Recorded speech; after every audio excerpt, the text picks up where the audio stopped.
சரி சரி இழுத்துட்டு வா, கொண்டு போய் விட்டு வரலாம். போன போய். ஐயா, இந்த விஷயத்துக்குலாம் நீங்க வர வேண்டாம், நாங்க போய் ஒப்படைச்சிட்டு வரோம். ஏய் துளசி, அப்பா இருந்து பண்ணாத இது மரியாதையா இருக்கும். அப்பதான் அவளுக்கும் பயம் இருக்கும், இவனுக்கும் பயம் இருக்கும். அவங்களுக்கு போதுமான பயத்தை நம்ம காமிச்சிடலாம். ஆனா இப்ப அது விஷயம் இல்ல. ஐயா இருந்தா அவ மரியாதை இல்லாம பேசலான்னு பாப்பா. அதுக்கு நாமெல்லாம் இடம் கொடுக்க கூடாது. நானும் சிவாவும் மட்டும் போறோம். அவளை எப்படி டீல் பண்ணணுமோ நாங்க அப்படி டீல் பண்ணிட்டு வரோம். அப்ப நாங்களும் வரோம். எல்லாமே நீங்க தான் பண்ணணுமா? அப்புறம் இந்த குடும்பத்துல நாங்க எதுக்கு இருக்கோம்? பத்மா, யாரும் போக வேண்டாம். சிவாவும் துளசி மட்டும் போயிட்டு வரட்டும். வேணும்னா ஐயா, ராஜசேகர் அண்ணனை வேணா கூட்டிட்டு போறோம்.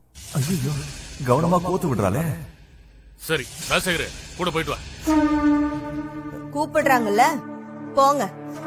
ஆம்பளையா லட்சணமா இருந்து இந்த விஷயத்த பேசி முடிச்சிட்டு வாங்க. ஆஹா, திடீர்னு பெரிய பெரிய பதவி எல்லாம் கொடுக்கறாங்களே, நான் என்ன பண்றது? இல்ல இல்ல இல்ல, நான் வேற கோபத்துல அடிச்சு இவன் சித்துக்கிட்டு போயிட்டானா பெரிய கேஸ்ல ஆயிடும். வேணா நீ சொல்றங்கிறதுக்கு வேணா நான் போறேன். சிவா, அவனை கூட்டிட்டு வாங்க, போலாம். சிவா, இவனை நடுவுல உட்கார வச்சுக்கலாம். 2 பேரும் ஆளுக்கு ஒரு பக்கத்துல உட்காந்துக்கலாம். அப்பதான் அவன் தப்பிச்சு ஓடாம பாத்துக்க முடியும்ல. ஆமா, ஆனா வண்டி யார் ஓட்டுறது? அப்படின்னா மாமா தானே ஓட்டணும். அதெல்லாம் ஒண்ணும் வேண்டாம் சிவா. கார்ல எல்லாம் இவனை உட்கார வைக்க வேண்டாம். அந்த அளவுக்குலாம் இவன் வர்த் இல்ல.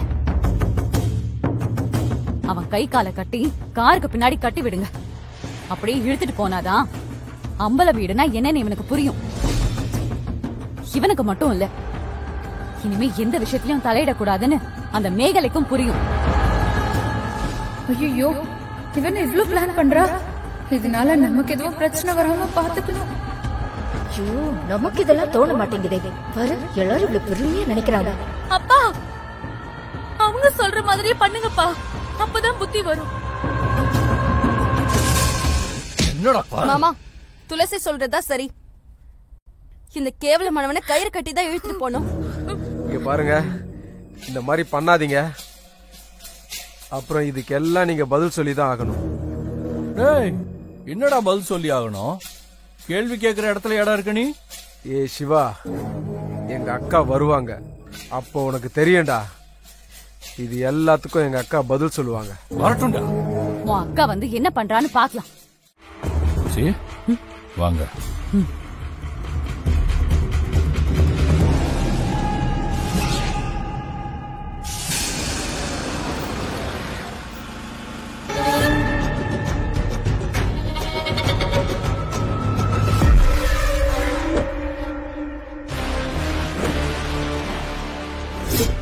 ஏய் துளசி, எல்லா விஷயத்திலையும் நீ மட்டும் ஜெயிச்சதா நினைக்காத.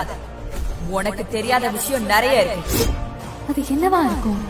நமக்கு தெரிஞ்ச ஐயாவோட ஒரே ரகசியம் தான் அவளுக்கு தெரியும். அதுக்கான எல்லா எவிடன்ஸையும் நம்ம அப்பவே அழிச்சிட்டோம். வேற என்ன இருக்கும்? ரொம்ப தீர்மானமா சொல்றாங்க.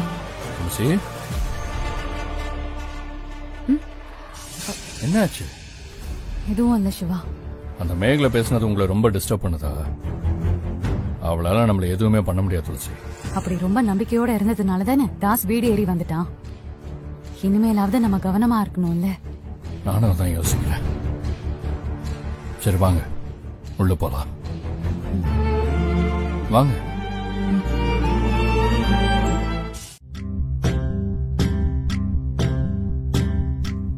துளசி, சிவா, என்னாச்சுப்பா? ஐயா, அந்த மேகலைய வார்ன் பண்ணி அனுப்பிட்டோம் ஐயா.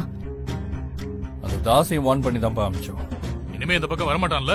செத்தாலே நீ இந்த பக்கம் தலை வச்சு கூட பறக்க மாட்டேங்கப்பா. அப்படியே போய் ஒளிஞ்சான்னா சரிதான். திரும்ப இன்னொரு முறை இங்க வந்தானா போனமாதான் திரும்பி போவான்.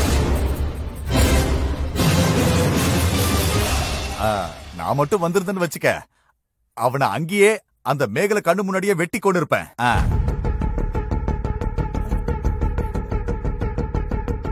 வீட்ல நல்ல காரியம் வச்சிருக்கோம். மறுபடியும் அவன் ஏதாவது தொந்தரவு பண்ணுவானோன்னு பயமா இருக்கு துளசி. அவன் ஏதோ குடிச்சிருப்பான் போல இருக்கு. போதையில அவன் அப்படியே வந்துட்டான். நாம அவனுக்கு சிவியரான பனிஷ்மெண்ட் தான் கொடுத்திருக்கோம். இனிமே அவன் இந்த பக்கமே வரமாட்டான். அவன் இந்த பக்கமே வரமாட்டான்னு சொல்றியா? அத நீயா சொல்றியா இல்ல அந்த தான் சொல்ல சொன்னானா? நான் தான் சொல்றேன். அது எப்படி அவ்வளவு நம்பிக்கையா சொல்ற? நாளைக்கு அவன் மறுபடியும் இங்க வந்தா என்ன பண்ண முடியும்? அத்த, அதுக்காக நான் எழுதிய வாங்க முடியும்? நாம மிரட்டி இருக்கோம், அவங்க பயந்துருக்காங்க. அதை வச்சு தானே சொல்ல முடியும். இப்போதைக்கு நம்மள பார்த்து பயப்படுற மாதிரி நடிக்கலாம்ல. அவன் மறுபடியும் வந்தா என்ன செய்வ? அதுக்கு இப்ப என்ன செய்யணும்னு சொல்ற பத்மா? எனக்கு என்னமோ போலீஸ்ல கம்ப்ளைண்ட் பண்றதுதான் நல்லதுன்னு தோணுது.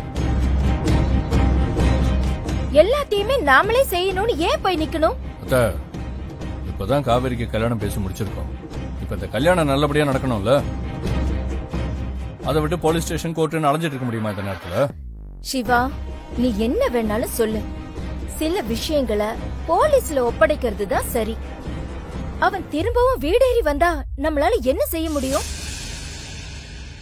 அவன் இந்த வீடேறி வந்தான்னா பணமாதான் போவான்னு சொன்னல. அத்தை, இப்ப எதுக்கு நீங்க தேவையில்லாம வாக்குவாதம் பண்ணிட்டு இருக்கீங்க? அதான் இதோட முடிஞ்சிடும்னு சொல்றாங்கல்ல.